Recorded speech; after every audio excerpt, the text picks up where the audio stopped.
Hey, who'd you talk to? What's going on? It is me, Mike Leopard King Michael. This is Legit Paranormal, brought to you by Legit Podcast.com. It is October 22nd, 2023. For the math geeks, let's do 3 minus 2 is 1. Plus 2 is 3. And then on the other side, we'll do 2 plus 2 is 4 minus 1 is 3. So I'm going to go with 3s on either side. I know no one else gets that but me and the math geeks. Joining me, though, Sin Schrader Hill, author. Hey, how you doing? I'm doing pretty good. I just made myself some K-Cup Keurig coffee. You know, a lot of K's, a lot of C's, a lot of things like that. I got Tom Selleck in the background every now and then. So I'm doing good. Yeah. And a lot of freaky pictures I like. Yeah. There's been it's weird what spawns up in your YouTube feed now. Like I go on YouTube and it's like 8 crazy cryptids caught on camera. And like you don't know me, YouTube. I don't not necessarily want to look at cryptids. Yeah, but I've been listening. Joining us, Sarah, Paranormal. What's up, Sarah? Not much going on over here. I see that you're like redoing your little space there, Mike. Oh yeah, you know what I did? I'll tell you what I did. I took stuff down and I painted the walls. And you put a couple things back up. Yeah, I just put the Providence Journal clipping, the Rocky Marciano, Kobe, and Lawrence Taylor, and my mom. That's it. That's all that would make the wall if I had to make people make the wall. Speaking of people that would make the walls, now the ghost host. Here's Jai. Jai, you have now become like the Apollo Creed of Legit podcasts. Because if you remember when he came to the ring, the Master of Disaster, the King of Sting, the Count of Monte Fisto, like he just had like 8 or 9 nicknames in front. And then you hear his name. And now with the ghost host, Jai, I think I've probably announced 4 to 5 versions of your name so far. Would you agree? Yeah, I'm still trying to come up with the best one. I think you should always have a new one. That would be cool too. Sure thing. No one ever goes with that gimmick. You know what I mean? Like I always said to my son, if you ever make it to the pros in basketball, right? If you ever did, don't wear the same jersey number. Wear a different one every year. I would come in and wear 0. And then my first year, next year, 1. I'd go 2, 3. Because you sell every single one of those jerseys. It's like, I don't know. Right? Is that an insane idea? Yeah. Think? Hey, if it works for you, whatever works. So, I'm sorry. Sin, that's Jai's way of saying, aren't you precious? Now, what do you guys You mean bless his heart. There you go. That's what she just said. If it works for you, that's the ultimate. Like, okay, well, all right. If it works for me, I guess. Sarah, so we have an event coming up, live stream on Saturday. Would you like to go over that before we get into this really quick? Just let people know where they can see it, what's going on. You get about like 30 seconds to do it. Okay, 30 seconds. I can do it quick. So I created an event on Facebook. If you go over to Legit Podcast, DOTCOM, spell it out, legitpodcast.com. You can register for the event, so it'll give you notifications when it's starting Saturday, October 28th, hopefully starting on time at 9 o'clock. We'll start at the old Oddfellows building, which is currently the Block Island Ghost Tours home, and then move to the Old Surf Hotel, which is one of the most haunted hotels in Rhode Island. So we're going to see what we catch. Or catch us. Was that 30 seconds? Or catch us. Exactly. Quite honestly, yeah, because I'm not going in arms wide open looking to catch anything. I don't got no Elmer Fudd type trap, so I'm not doing no catching. I'm going to be running down the dark hallways, so you know that. We should probably provide you with a helmet and knee pads. Would you like to do the introductions of our guests?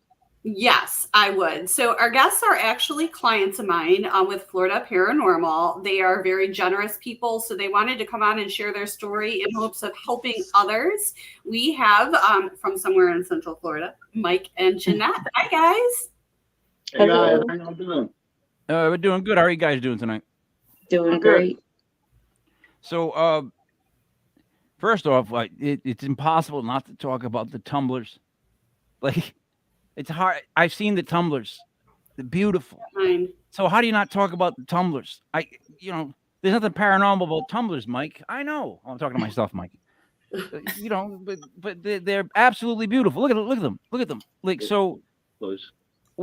I got to ask, and I know probably everybody asks this, but I have to. This is like a gimme. It's like I have to swing. Help me with the tumblers. How did that start? Like, that's a great idea. So who? All right, there you go. Someone always takes credit. So explain to me kind of how it happened. Like, you just like, oh, one day you just, hey, tumblers, and That's exactly how it happened. I was just watching TikTok and I was like, oh, I want to try that. that blows my mind. $6,000 later, we're in business.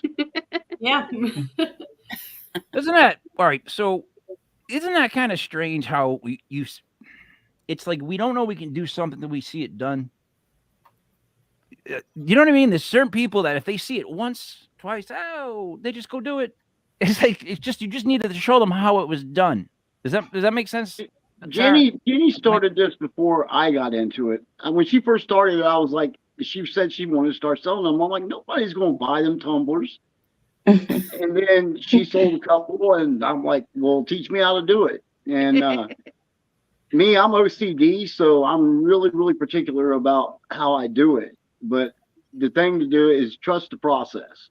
Once you trust the process, you can use heat as a paintbrush and do whatever you want to do with the inks. You're going all Philadelphia 76ers on me with trusting the process. Process.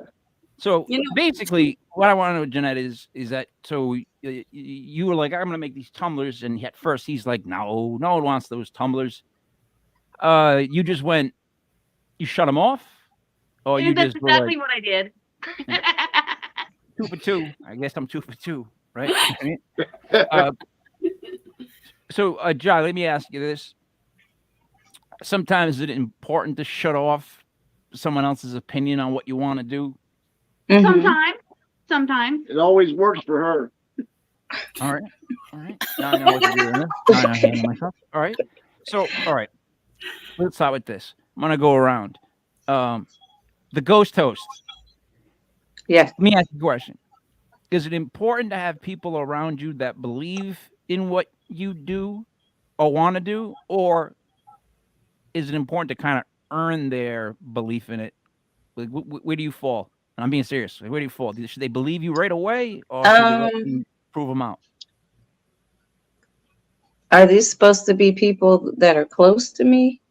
Yeah, they would have to be, because if there anybody else, Well, if they're people that are close to me, then I would expect them to trust and do it that way. Even on tumblers. No matter what it is, they'll trust what I do. See, Mike? See what happened right there? That's how we get cornered. That's how me and you get cornered. I'll be 56 years old next month, and one thing I've learned is women are always right, no matter how wrong they are. They're always right. I love Thank Mike. you. I know, right? I love you, Mike. Yeah. I mean, but yeah, it's like that's almost like I'll talk to you after the podcast type. Yeah, all right. Well, right now we're at this point to where we have so many orders that we can barely keep up with them. So we've done really good. I'm hoping that eventually we could this is all we do is make tumblers. Yep. So can we see one? Yeah, sure. Give me a second. Yeah. This is a couple. one they did a custom one for my team.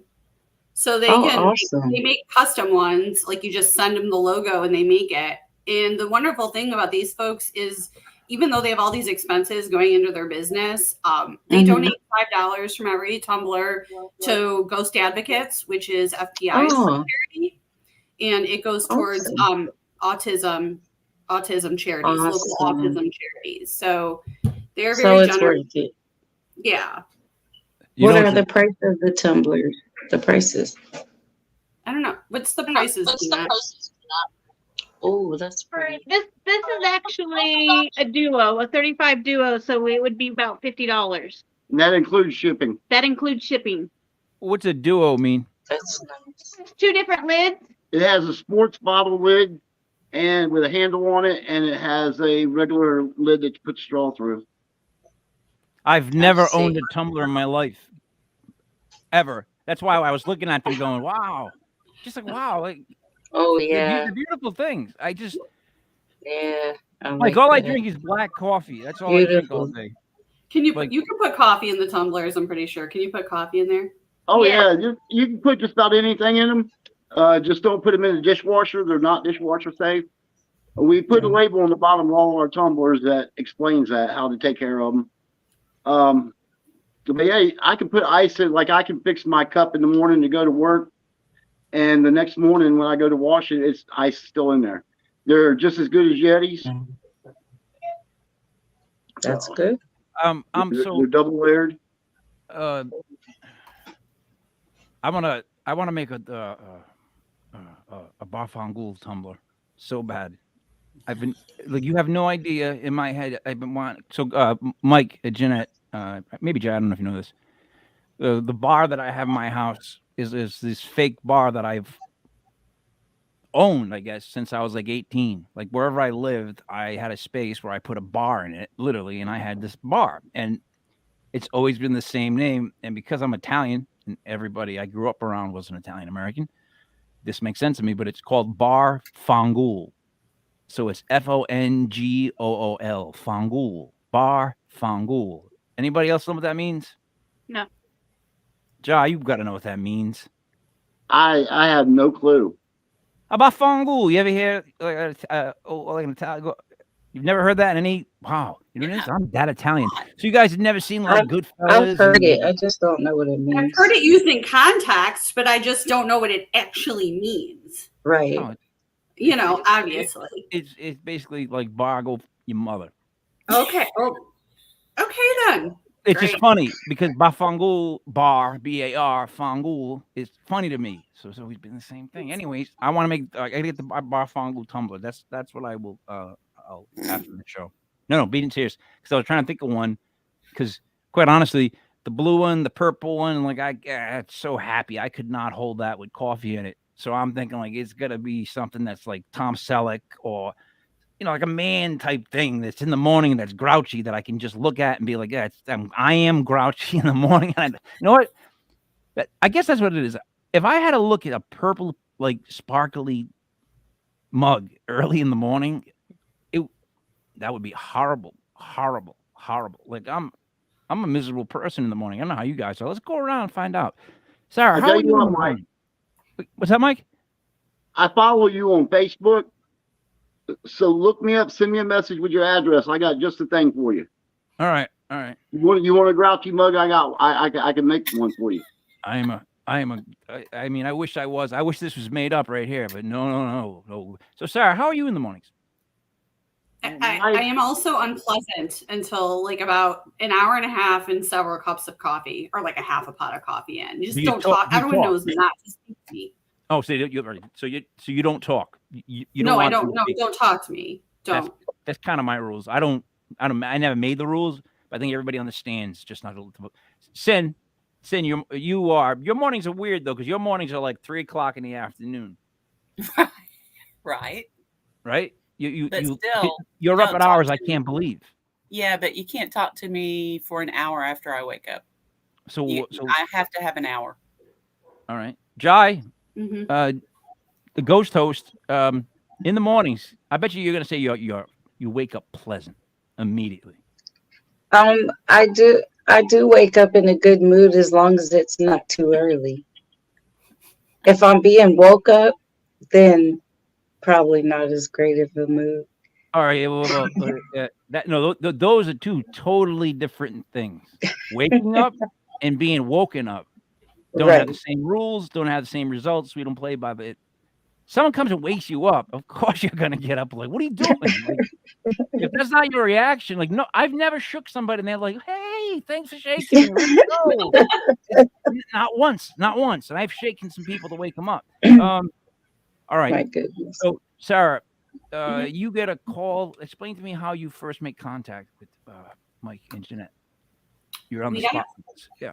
Yep, we got a message from them that they were having unusual activity, and the first thing we got from them is actually a video in which it shows, sort of like the sheet lifting up in a strange way. Mike started recording himself when he was sleeping because of the activity that was going on in his house. Things moving around, strange noises, seeing apparitions, strange things going on with the lights, a neighbor even getting scratched. And so he started filming himself when he was sleeping. He sent us a video, which I think I sent it to you, but it shows the sheet at the end of the bed going up in a very strange way. And he actually was very reasonable. And he's like, "Can you debunk this video for me?" He sent it to us, and we couldn't figure out how the sheet was moving in the way that it would be, unless he was actually deliberately trying to set something up. You know what I mean? All right.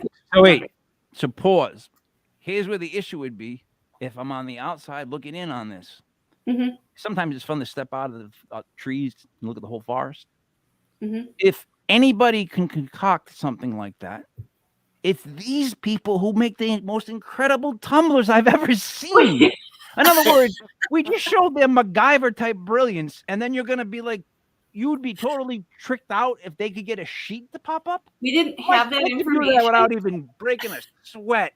Are you kidding? Jeanette does that like spare time. You know what I mean? They could do that if they wanted to. You just have to believe them. You know what I mean? There's a difference. Right. But I'm with you. Right. Made a point. Made a point. Guys, continue. And so we set up a video call with them, and they did present as very genuine, good people who were afraid. They were afraid at the time. And so we decided to go out there, and we set up the first investigation. So I don't know if you want me to go into all No, of hold on a second. Oh, yeah. Okay. So afraid of something. Yeah. Mike, Jeanette, this is an odd way to sum it up in a quick question, but what were you afraid of? Or what are you afraid of?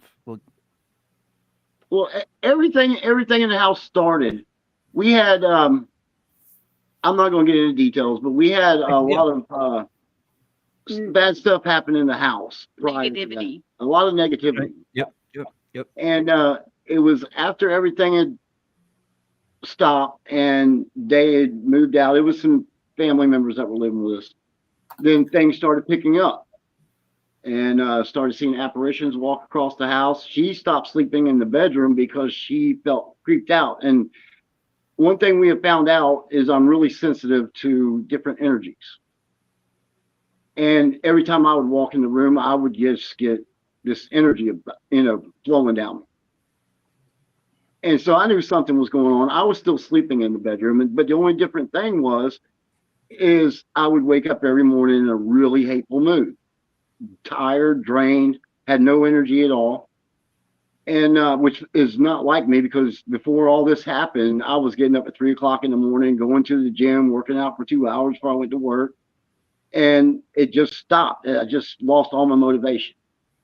And so I decided to set a camera up in the bedroom one night while I was sleeping, just to see what was going on. And the very first night I recorded is the video that she has. But something at the foot of the bed, and believe me, that morning I woke up and reviewed the footage and saw that. I went back in the bedroom, crawled back in the bed, and tried my best to debunk it. And my type of blankets that I have on the bed, if you pop them up, they're just going to stay up. They're not going to go down. Well, you watch the video if she shows it, and you'll see how it was doing. And there's no way I could do that. Mike, and the height. Mike, question for you. When you started to feel like that, did you take any precautions or ways to check to see if it was a physical thing, like a testosterone level type thing? I'm not joking. That does happen, and it can be. No, I've never had my testosterone tested. see what my All right. levels are. Yeah, I'm just, as I don't want to say as a fellow old guy, but I am, you know, you can get it checked, and sometimes it's lower than it should be, and that will make you very drained and hateful. It really will. It just knocks the energy out of you. It's just weird that, like, because I guess again, I'm speaking from the outside looking in. I do speak for the dumb. I am president of the dumb still. I've held that title now for about 3 years. I'm just on the outside looking into this. I'm thinking, all right, did you physically get checked? Because that's where I would go first. Am I making sense of what I'm saying? Like, I wouldn't think paranormal about how I'm feeling first. I would be like, all right, something's wrong with what's going on inside me. That's just how I think. But he just went about it a different way. So how do you see it, Sin? With the sheet going, the blanket going up like that, I would have looked for anything and everything possibly that could have pulled it up, and he said he did. No, I guess I'm separating how he felt that with the energy right. going through him, like however he felt, right? Could that have been one, just something he needed to get checked to balance him? He said he felt fine though. Yeah. All right. Two. The other thing is, so here's what I've learned. Negativity, right? Especially if something's bringing it in, but just negativity once it gets in the door of a house. If you've ever had kids, you've ever lived in a household, right? I have twins. They turn 20 in like how many days? Probably like 10, 15 days like that. They'll be 20. But anyways, owning of a household, you know what? I'm going to stop on this. I'm going to hold this because I just wrote myself a note. Sarah, my question to you then would be, so with Mike, back on the negativity, I'm sorry. Mhm. So the negativity thing is this, it breeds itself. Once it gets in the house, it's just weird. Like if someone's being negative, they make the next person negative. They come out of the room negative. And I'm one of those people that like I can feel when someone's wound up, when they're spinning and they go by you and you can feel kind of how they feel without even asking them or looking at them. It's just you just know. I'm good when I get to know people. Like, hey, but anyways, they work by it's just negative. That positive doesn't spread quite as fast as negative. Positive sometimes is seen as one person's positive and like maybe one other person gets positive from it, but the others don't really. Whereas negativity seems to just spread like a. So it's evil in nature, is what I guess I'm going in a long-winded way, right? Negative energy in the house, fostering negativity in the house. So were you guys at each other's throats at any point? Not me and him. No. No, I had at the time we had all the activity going on. I had a lot of hatred in my heart.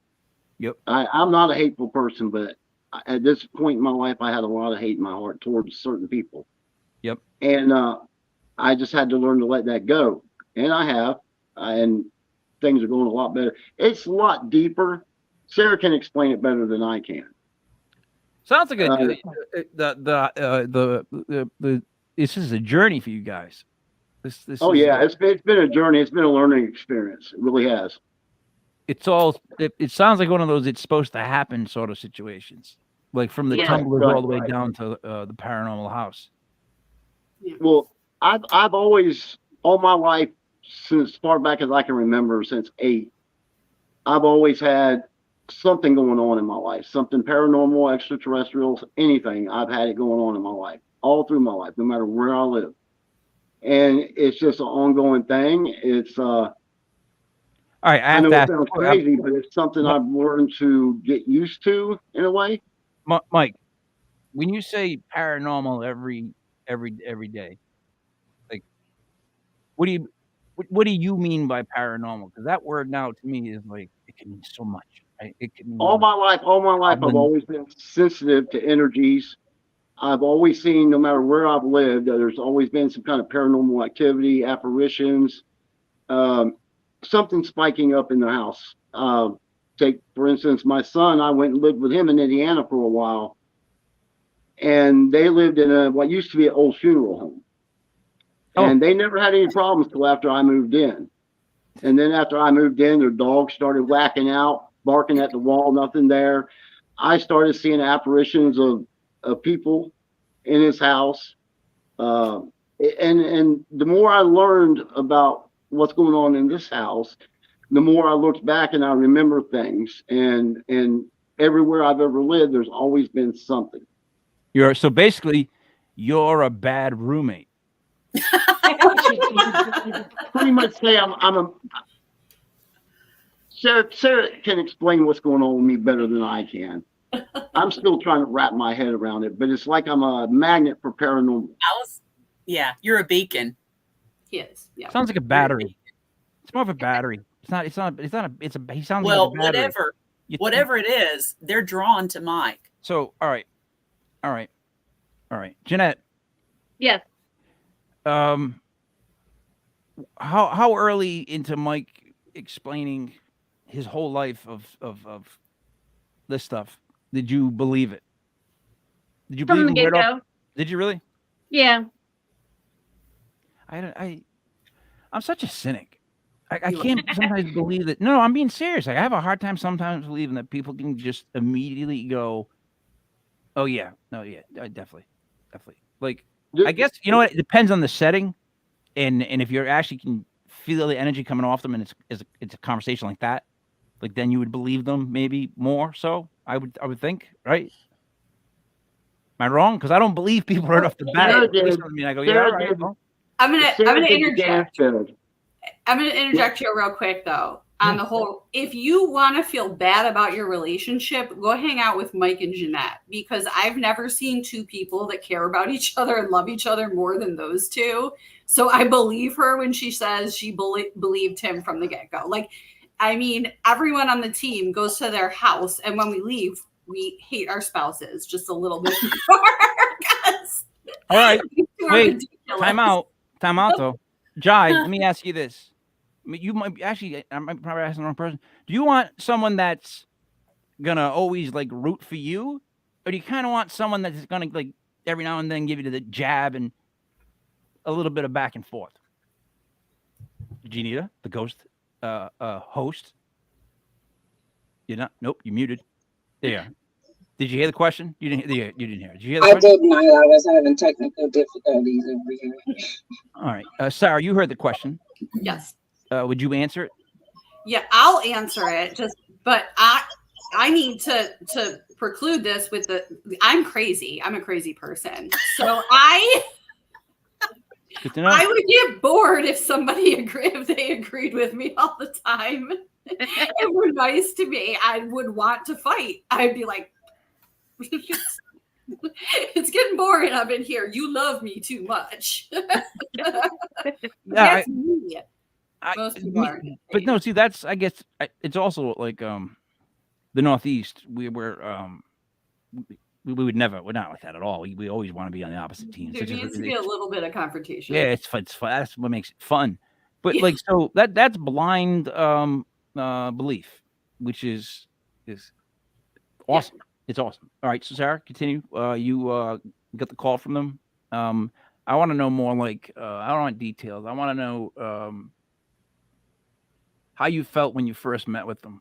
Like, what vibe are you getting from them as they told you the story? As he told you more stories, how was your belief? Like, because you can't be blind belief because what good is that? So, where were you starting to go? Like, oh, okay, all right. So obviously they seemed like very genuine and lovely people. However, lots of people seem like that. So we did have our doubts before we started investigating. We're like, this is a lot. And not only were they having paranormal and sort of poltergeist type activity, but then we started to find out that Mike had a history of like quite an extensive history of abduction, being abducted, to the point where he had woken up when he was living with his daughter, and he had woken up and he has the scar, like a perfect square that was cut out of his wrist that never bled. And he didn't even know he didn't even know it happened. It had happened in his sleep, that he had when he was a child woken up on the front lawn and then a parent had literally to the point where he reported that the only time that he hadn't had experience with extraterrestrials had been when he was in the military. So we're like, okay, so there's extraterrestrial history. They're having poltergeist activity at their house. And then we knew, a bit about the personal history that has caused some negativity. It makes you wonder. It really does. It, as an investigator, you have to go, So, this is a lot. so all right, Mike. Yeah. In all honesty, right? So, you're another guy, and right, you're just sitting there having a beer, and you listen to your life story. Would you believe him? If I was a skeptic, probably not. Nobody has ever. Jeanette is the first person to ever hear my full story. Okay. And Sarah's the second person that's ever heard it. So I kept it to myself all my life. My family don't know about it. I don't trust too many people because I know how people would think. I really do. But me, it's hard for me to answer that question because it's something that I know is real, something I've always experienced. And so that's really a hard question for me to answer. I mean, but a stranger that doesn't believe in that kind of stuff, no, they wouldn't. If I told them some of the stuff that I've told her and told Sarah, they wouldn't believe it. See, if a brand new me, no memory came in, and I told him my life story, I guarantee he wouldn't believe me. I guarantee, for good and bad, he'd be like, "No, I wouldn't do that. That would never. No, there's a million things that I've done that I'm like that. Sin, the same to you. Like, if a brand new sin came in the room right now, and you downloaded all the stuff, would you believe you? No, there's a lot of drama there. You got to filter out, okay, is this drama or is this real? Because that's a lot. Yeah, it would just. It's so. You have to listen to yourself. Jai, this is a softball one for you. What would you tell, like, if you came back, brand new Jai walked in the door, and told her your life story? Would she believe you? No, probably most likely not.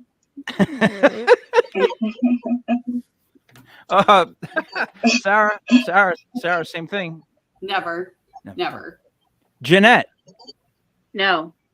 Mike, see, you're the only guy in the whole room that believes in that blind faith. Like, and I'm not saying that's probably better, not worse. What I'm saying is, I would love to be that open where I can ever be like that. But you just said something that I firmly believe in, and that's don't trust anybody. Maybe you didn't phrase it like that. That's how I try to phrase it a lot. But it's just, people are hard to trust, period.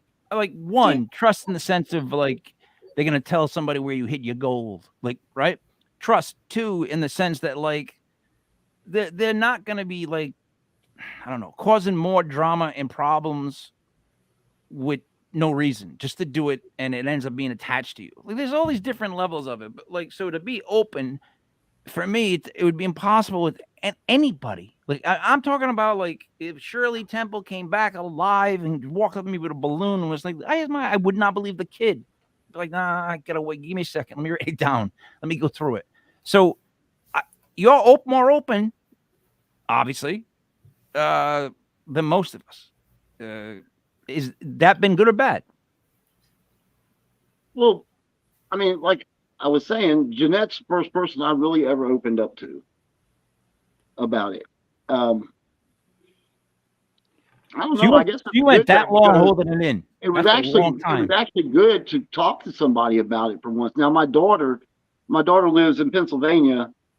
She knows what I've been through. I mean, she was living with me when I woke up with that hump missing out of my arm. Didn't even feel it or nothing. It was like cauterized over.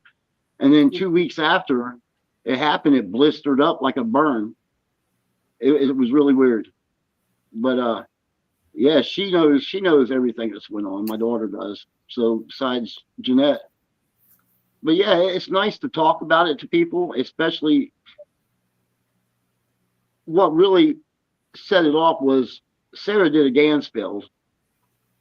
and we were all watching her through the camera, and she started experiencing things that I had went through in the past, and things that I've told Jeanette but never told her.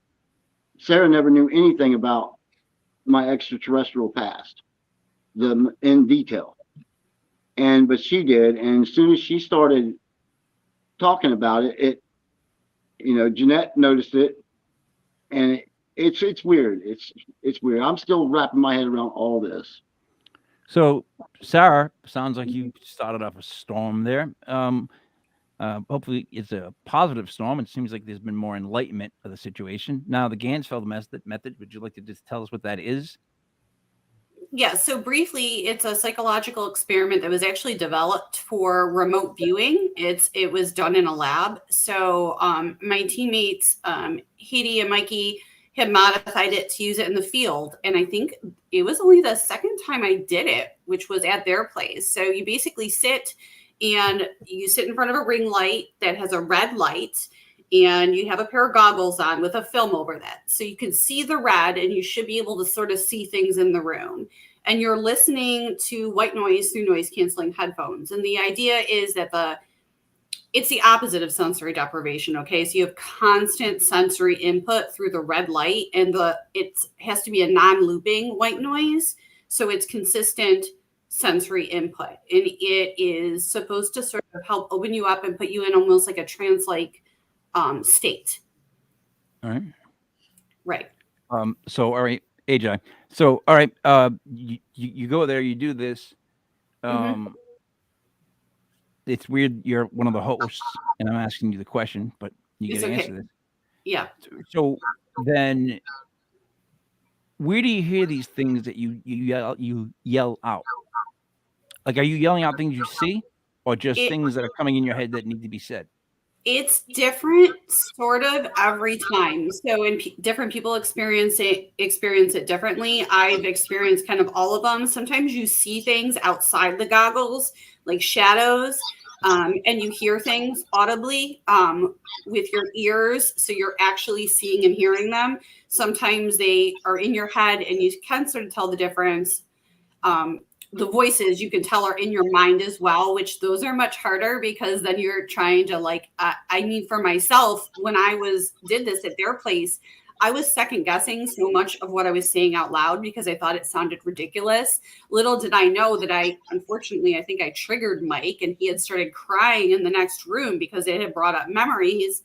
But to me, I'm like, this has got to be just brain garbage, because as it was, I was experiencing it. I actually felt sensations in my body. So at Mike and Jeanette's house, the first thing that happened was I had extreme pain in my neck and back, to the point where I think everyone could tell there was pain in my face.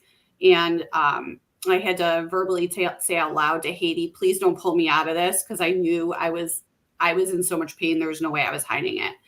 And then the next thing sort of that stands out was that I was hearing the whole time a strange language, and it was gibberish, to the point where I didn't want to say it out loud. It was like noises. It was like guttural sounds, like boom, god, like just syllables.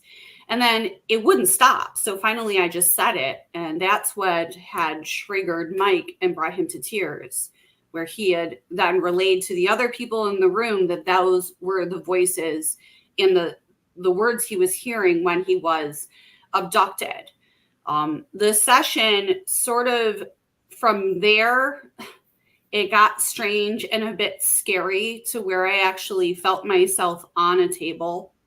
I could feel the cold, and I could see something looking at me. I could see myself in the black, glassy eyes. And as the being's face started to become clear, that's when I ripped everything off, because it terrified me.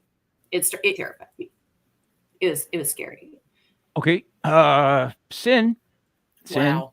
Oh, Sin. Wow. What your thoughts on what you just heard? That's incredible. That's terrifying.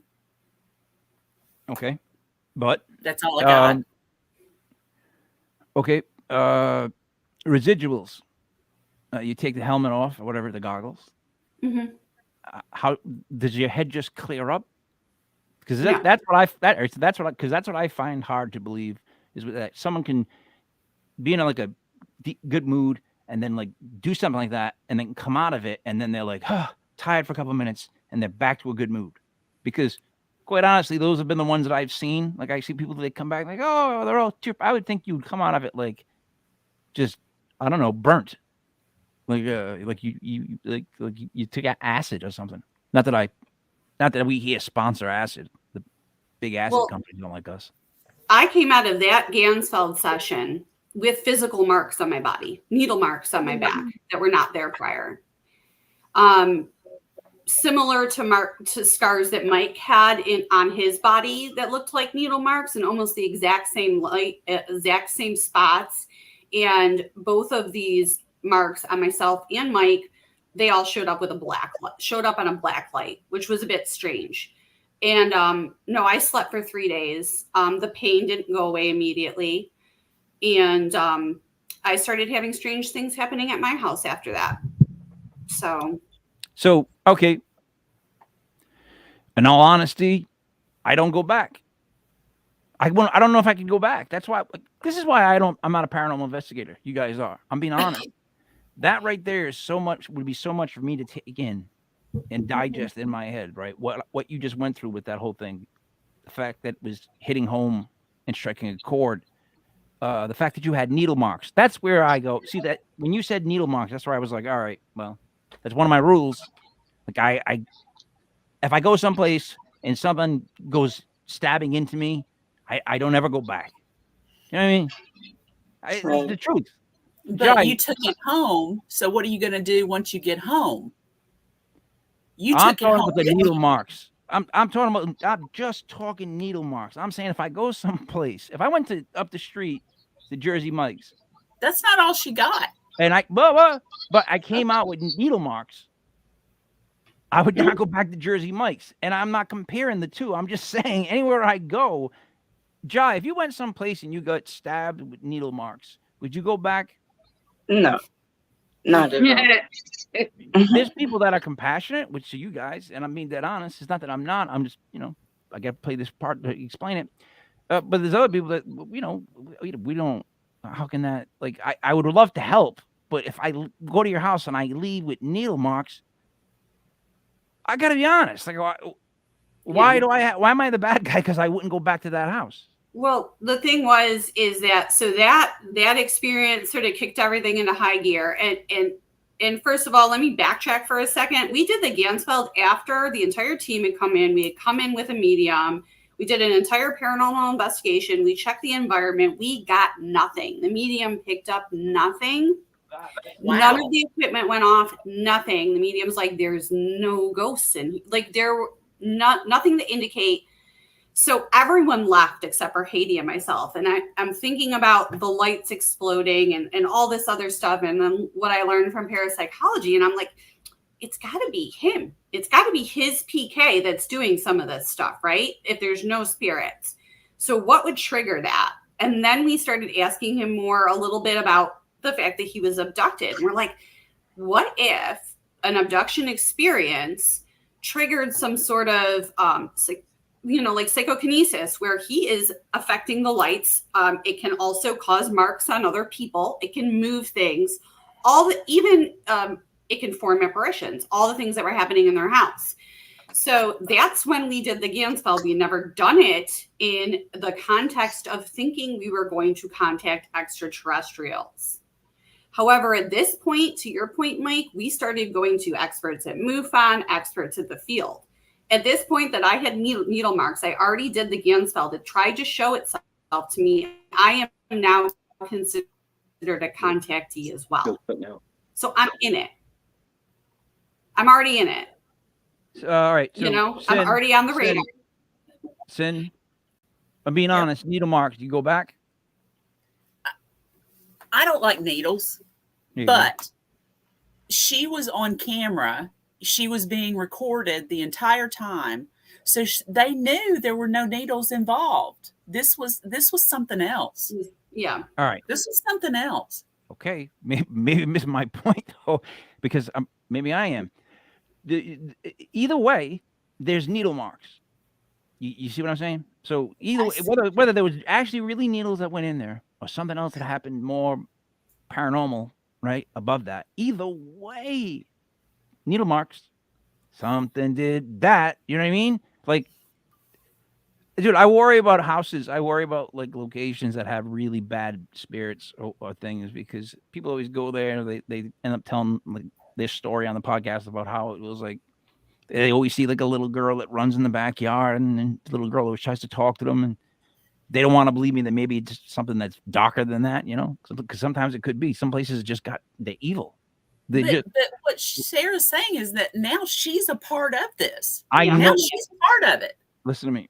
What was really weird that first night, that first investigation night, when they had the equipment set up in certain rooms, I would walk in the room and the equipment would go off.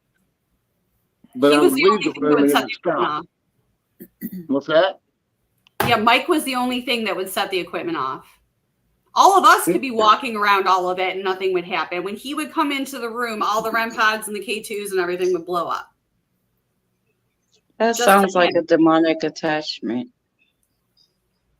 Yeah. Well, a lot of times demonic gets messed up with extraterrestrial because, you know, people can't say, is it this or is it this? Yep. Right. Well, yeah, that's a lot of that is just based on the fact that a lot of people, you can't use the word demon.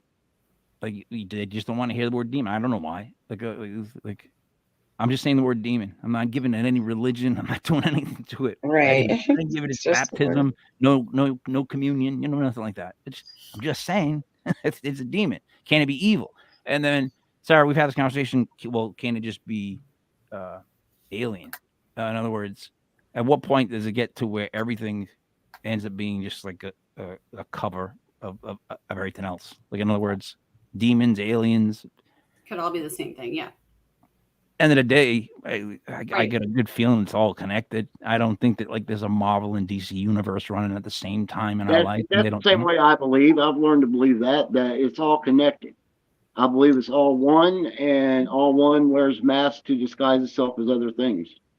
Well, when I was growing up, we also, I wasn't abducted or anything that I know of, but we would have UFO sightings as well as paranormal happenings in the house and haunting. So no one's looking at that stuff. And so that's one of the reasons we went back. It was very interesting is that people aren't looking at the fact that, because we've talked about this on this show as well, that those two worlds don't communicate. So the paranormal world and the ufologists. And we're like, well, you know, what if they are going hand in hand? And in this case, after this first night, we very much believe they did. We believed that because of experiences with extraterrestrials, Mike was manifesting poltergeist activity in his own home.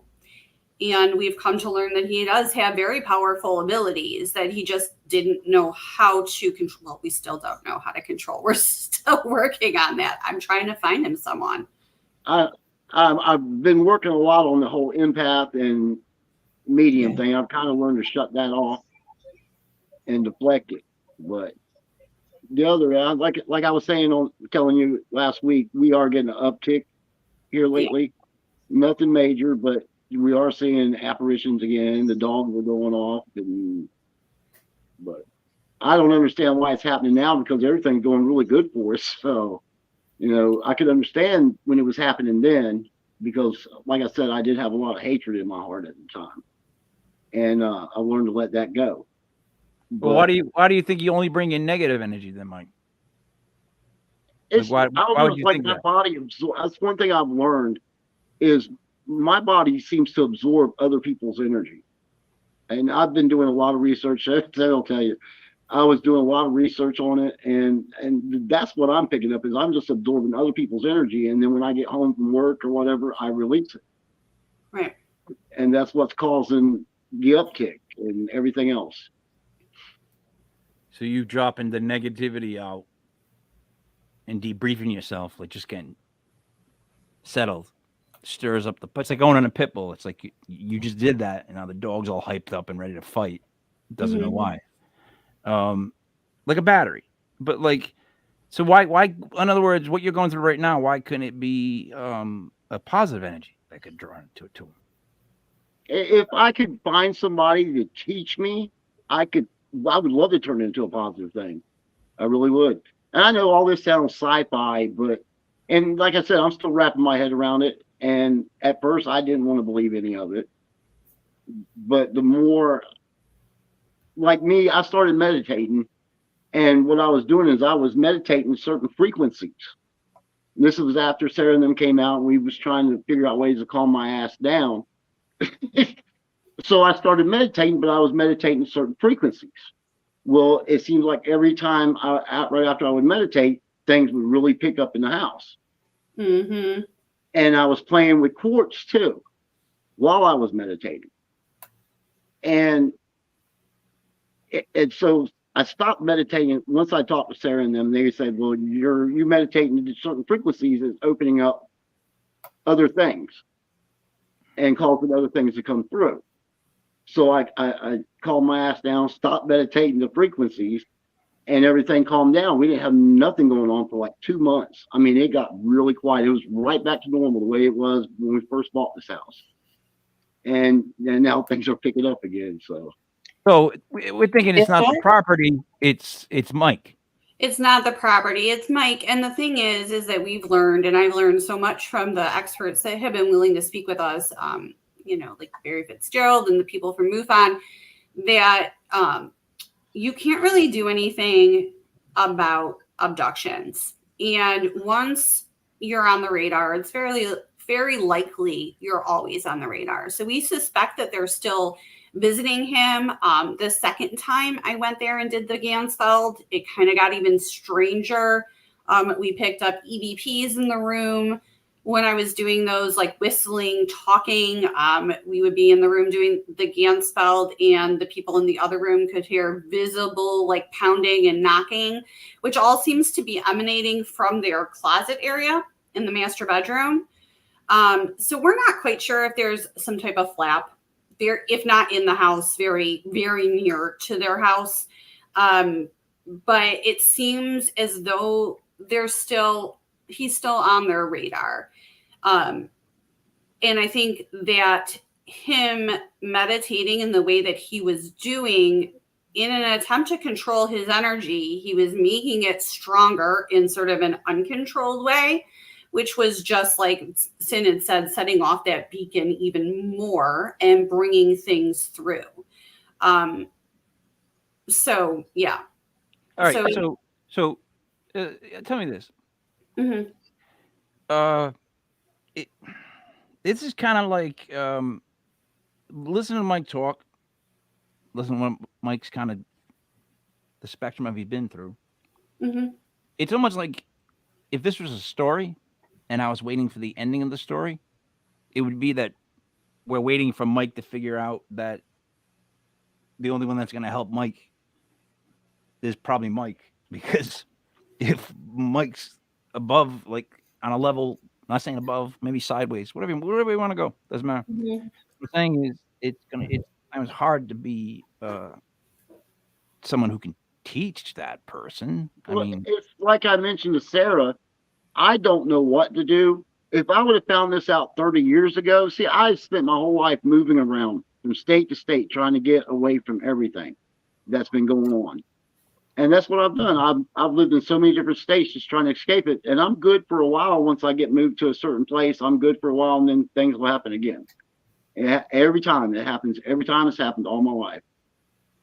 But, it's something I've learned to just deal with. I mean, it's never going to change. But me being almost 56 years old and finding out that all this is going on with me, it's kind of scary, So I'm up to, do I really want to learn more about it? Do I want to find somebody to teach me to use it? Am I too old for that? Or no, not too old for that. No, I would definitely say not. There's Do a we part get of to me, see there's the a part of me video? that's drawn to it because I had an experience one night when I was meditating to a certain frequency. I told Sarah about it. She saw it happen. But I had a piece of quartz in my left hand and I was meditating. I was in deep. And that quartz stood up on end in my hand. 3 different times it did that. And I was totally dumbfounded. I was freaked out about it. You know, and I still ask, did I make that happen or is it just a freak thing? You know, Oh, so it's stuff I need to learn. oh, Sin. Hey, hey. What do you're hearing this story, right? You're a bit of an outsider on the story. If it was a story, aren't you expecting Mike to figure out that Mike's the only one that can help Mike? Like, wouldn't that make sense to you right now? Like, I mean, serious. Yeah, and the thing is, Mike, you are so brave coming on here to tell your story because really, you can't be the only one experiencing this. Exactly. There has to be somebody else out there. And if I can help somebody else out with my story, you know, maybe one day I'll sit down and write a book about it. You know? Right. There's a book But- there. There's definitely a book there. But maybe, you're going to bring awareness so that there can be a group of you guys to get together and talk and, I don't know, find some kind of help for each other, if nothing else. And that's the thing, Sin, is trying to find help for him, trying to find support groups. It's been such a struggle. And I agree that Mike is the only person that can help Mike, but he needs to understand it more. He needs to understand what PK is, how to at least control it a little bit, because his emotions are so dependent on the fact that this is a man who is physically manifesting apparitions that we've seen on video, like a black mist that forms into a person, and his energy is that strong that there has to be at least someone that can show him, or give him tools to sort of help him keep that under control a little bit, because when it's under control, he's busting lights, he's scaring his wife. And we learned that. And now, fortunately, through this journey and just having, I think probably, I don't know, I know it sound like, but us to talk to, like, because we've all become close friends, he's been able to at least accept it to the point where they've done a complete 180 from when I first met them. They're completely This has different. definitely changed me as a person. Oh yeah. Yeah. Especially the empath part, because now that I can feel other people and what they're going through, it makes me sympathetic towards them. And it's really opened my eyes to a whole totally different world. So when you It's touch changed another, me as a person, I'm more understanding. yeah, when you My touch mind a has to certain, calm down considerably. Mike, when in you the touch a last 6 certain months. level, when you hit a certain level, and you do something or something happens to you where, you just know it to be true, so you know that there's other things going on. You know that there's something else going on. You start to see everybody as well. Here's how I put it: I just look around and I see a bunch of dopes. I just see a bunch of dopes. Nobody's different. They're just all dopes. Like in my head, because I'm a curmudgeon. That's what I do. I just but everybody. It made everybody instantly, if they weren't before that, completely the same in the sense of because I'm already past again, I'm outside the forest. I'm just looking down at all these ants, and I don't care either way. But so all right, through the whole Sarah part, all I could hear was Obi-Wan Kenobi explaining to Mike. You're ridiculous. No, I know, but that's what goes in my head. So I would. Mike, you watch Star Wars? Oh yeah, I'm a big fan. All right. If Obi-Wan Kenobi had to come to you, just walked up to you, man, while you're making coffee, and he had to explain to you how you were you, and only you could fix you, you think you'd understand him? And I'm being dead serious, because I would believe Obi-Wan if he came in my house. Oh yeah, definitely. I mean, and that's another thing too, is I can only, the paranormal part of it, I'm the only one who can fix that. I've got to learn to control that. But as far as the extraterrestrial aspect of it, I'm to the point now to where it's happened over and over again all my life. I mean, I have woke up in my bed paralyzed and had 7-foot tall blue beings standing around my bed and exited my room through the wall. So, and I've come to realize that it's always going to happen. I've had in the last 4 months, I've had 2 experiences, one just a few weeks ago.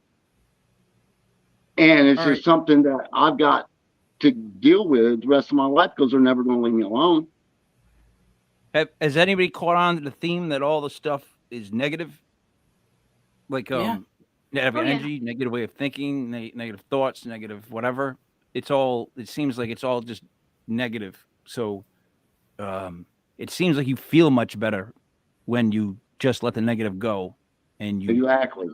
And that's one thing I've learned to do is all the emotions that I pick up at work, because I work customer service, so I deal with all kinds of emotions.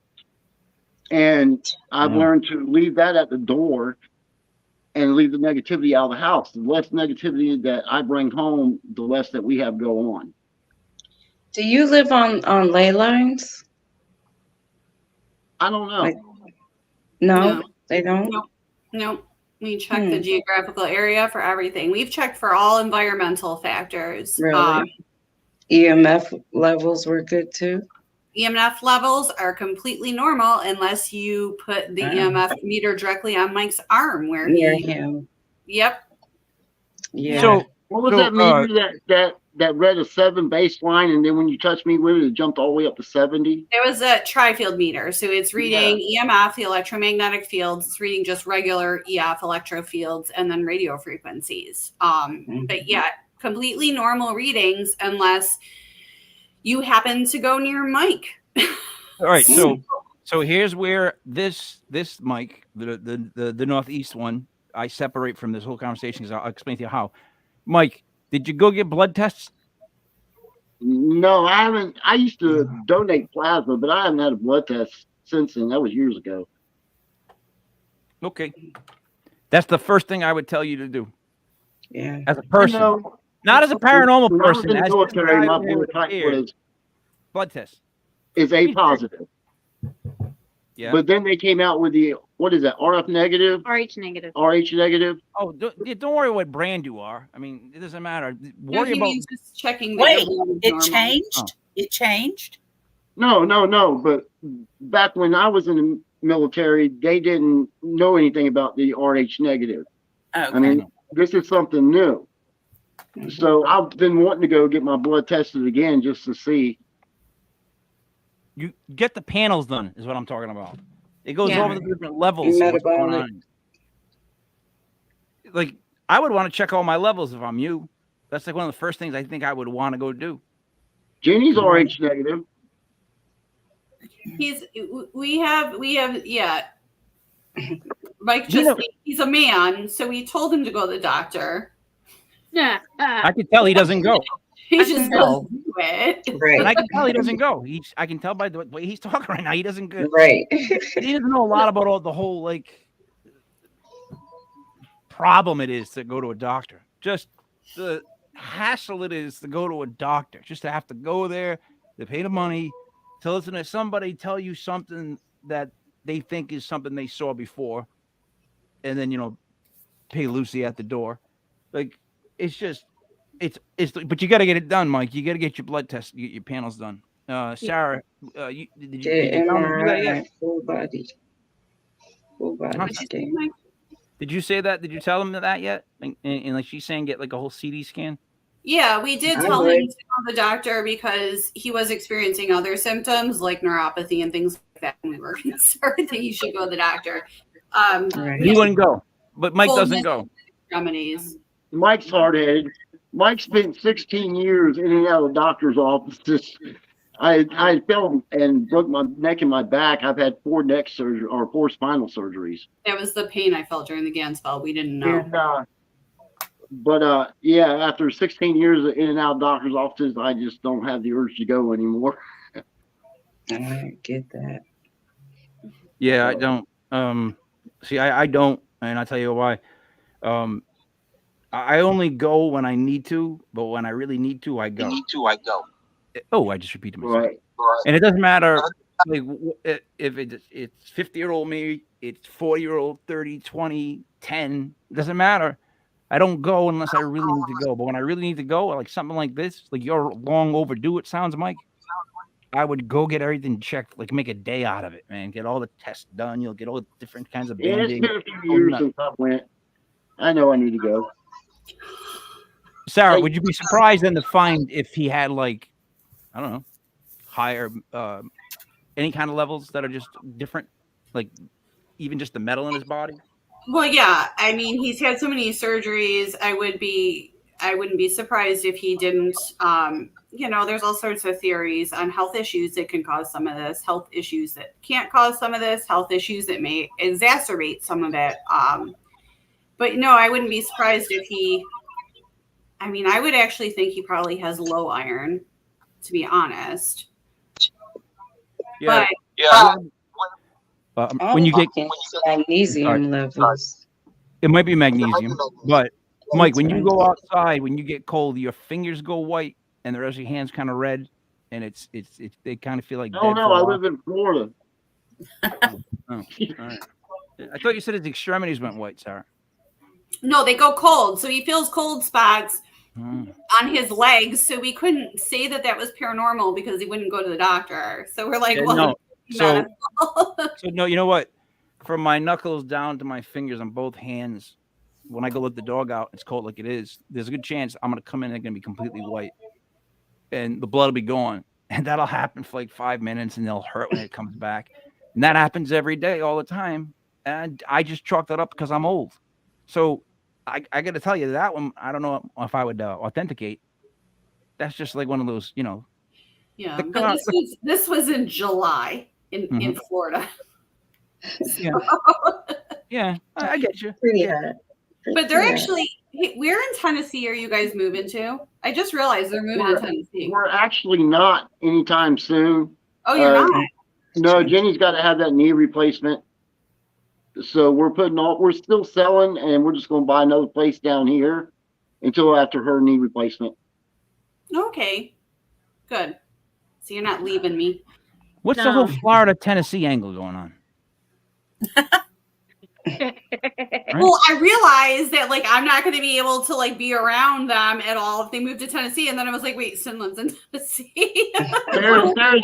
Sarah and Haiti and all them, Mikey, they've all become part of our family. That's what's We've become really good friends since all this started. That's probably the best. That's probably one of the better things that you can get out of anything, right? Right. People that you can talk to, people that are going to listen, people that are willing to go through experiments, like the red dot in her face, and then come back. Yeah, those are really good people. Those are really good people that you added to your life. That's just the truth. I passed out the second time I did it. So Well, see, Yeah, did you tell them about the handprint on your leg from the second time you did that? So the second time I did it, it picked up exactly where the first one left off. So you'll find this interesting. And I saw the face. And then I experienced falling to the ground through like trees. And I started getting really dizzy. And when I hit the ground, I actually slumped over. Like I felt like I passed out. Mike and Mikey had to come in the room, help me up, take me out of the room. And then the next day, I woke up with the handprint bruise on my leg. And unfortunately, the way that it was, I couldn't have done it myself. It was just 3 very long fingers on my thigh. Did you say that Mike and Mikey carried you to the couch and then you found handprint? I found handprints the handprint the next morning. All right, but you realize you said it all in one sentence. So Okay. It makes sense that you had handprints. You know why? Because Mikey carried you to the couch. No, they had me by the arms. Nobody touched my legs. They didn't. I wasn't actually passed out. They just helped me up and held my arms.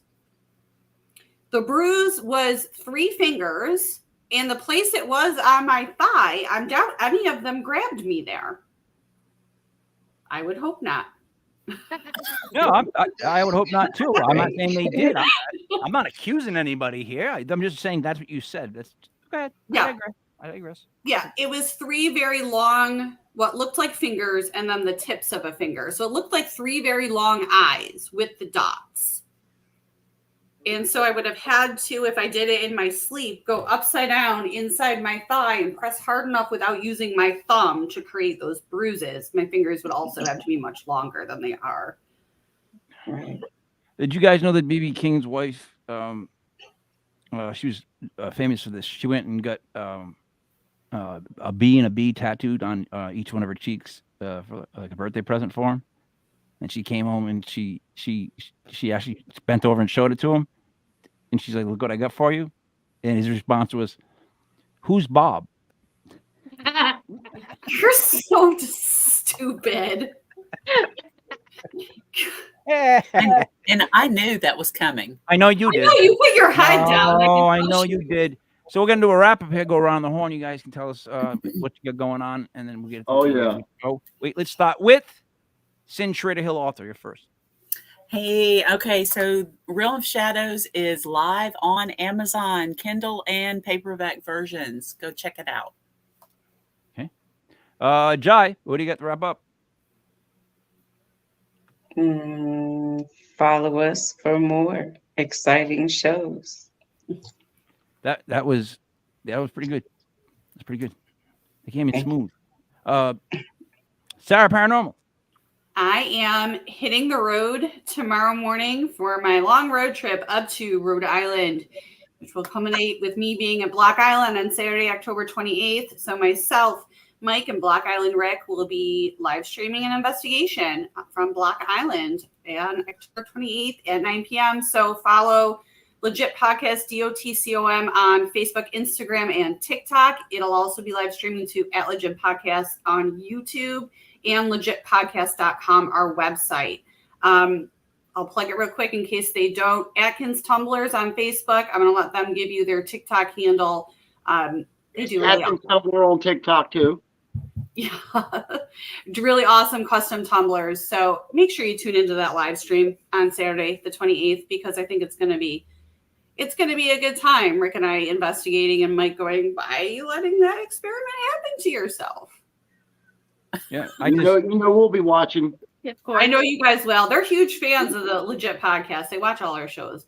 All right, so then I'll be, guys. Thank you. I give myself a 50% chance of being there. If you want the truth. No, you're gonna be there. I don't know. Friday night, I might just go out. Yeah, I just go out and I don't come back. And they're like, "Oh, where are you?" And I'm like, "Oh, I'm somewhere else." You got to be there, Mike. All right. Everyone keeps saying that to me. All right. Okay. Yeah. All right. All right. Mike to Mike, he told you. Yep. I just, it's like throwing gasoline on a fire. All right. I'll go. I'm one of those people that's like, all right, I'll go in there if I have to, but I don't seek it out. I don't know, I don't know why. But what do you guys got to say to wrap up? Let's get a little bit more of the tumblers really quick too. Mike and Jeanette. We do custom tumblers. Whatever you want, we can do. You can message us on Adkins Tumblers on Facebook or on Adkins Tumblers on TikTok, or you can get on her TikTok at Tennessee Sweetheart, and we'll discuss what you want. How'd you get to handle Tennessee Sweetheart? Someone gave it to me. I bet that's not one you just find, right? You don't go just type that in. You're like, oh my God, no one took Tennessee Sweetheart. No. So, Mike, in closing, is Jeanette like the genius of the group? Is she just the quiet, brooding genius that every now and then she's just like, Just Tumblr. because we're on live podcast, I'm gonna say yes, she is. Go play it, Mike. Way to do We'll stop right there. Yeah. If I was your attorney, I would have leaned in right there. Mike would have like, shut ixnay on the arete. But it was great having you guys on. It was nice being here, Mike. Thank you. And thank you for allowing me to throw my story out there. Maybe there's other people out there who's going through the same thing. Yeah. Again, you sometimes need people to show you things like one time for you to do something, right? You just learn how to pick it up. But this is I'll leave everybody with this because this is the thing that's been bugging me all weekend or week. The best things the best stories I have in my life, I can't really prove. You can't really prove them. Like it's some way for me to prove them, and I like them that way. Right. Like it took me this old, and whatever, to accept that. And that's just how it is. That's just how. I don't expect anybody to believe my story, but we have enough proof with Sarah that it's true. That's the thing. I don't expect anybody to believe it. I mean, like I said at the beginning of the show, yeah, that's a hard story to believe. So you don't want to. I agree with that. Like it's not something like whenever you do anything, you don't want everyone to like it. And I don't know if that makes sense to begin with. Like you don't ever do anything where you want everyone to be on board because that's not right. You gotta have somebody not on board, at least in my head. But like what I'm saying is like a store like yours, if you can't, like it's like the whole God issue. If there's something you can't prove, it's just it is what it is. Like we're beyond proof. There's a thing called faith where you believe in it even though you can't prove it. So, but you know what makes more people want to believe it now is the whole UFO UAP thing is so open now to the public. There's more people believing, so that kind of makes it helps a little bit. Yeah, it's also very I'll use the word skeptical that they released that all at once. I'm a big believer of like there's like this gold balloon they don't want you to see, so they released like 4,000 yellow ones. You know what I mean? Let them all float by you, and you're like, oh, look at all the balloons, but you're not looking at the one balloon that they're making sure you're not looking at. That's what I worry about with all the paranormal stuff that's come out as of late. Like there's an awful lot of it, right? And now, like near Halloween, I mean, man, every YouTube show I've ever heard of, any version of the word ghost, paranormal, has been used. There's a channel, there's a show, and like there's so much stuff out there, and it's like it's a personal thing. It's like I'm glad that you're kind of on that path where it doesn't matter who believes you. It's important to have someone believe in you just for that. I don't know, right? That rock, like it's always good when you find a peer, someone that's like on your level that you can talk to and they understand what you're saying, so mentally you match up and like that works. So there's that thing.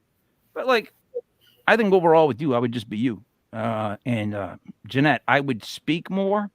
And I would just put you in a room and be like, just think of ideas. And I would leave. And I would I'd just come back. It would be all tumblers. Going, yeah. It'd be fun, though. If they were all tumblers, though, I'd be more terrified than if you put down all kinds of terrifying stuff. I mean, that's serious. If you wrote down like all these horrible stuff, that would not shock me as much as if you wrote down the whole time tumblers. Because I run from that person. I would. No, I'm out the door. Just with my car getting in, I'm going home. Anybody who writes tumblers for like an hour straight is more crazy than the person who wrote down a bunch of horrible stuff. All right, so for the ghost host, Jai, for Mike and Jeanette, for Sin Trader Hill, author, for Sarah, Paranormal, it's me, Mike Leopard King Miguel. This was Legit Paranormal, brought to you by Legit Podcast.com. Check the website for the shows upcoming for Monday, Tuesday, Wednesday, Thursday, all the way to our supposed, no, it's our definite live stream on Block Island. Thank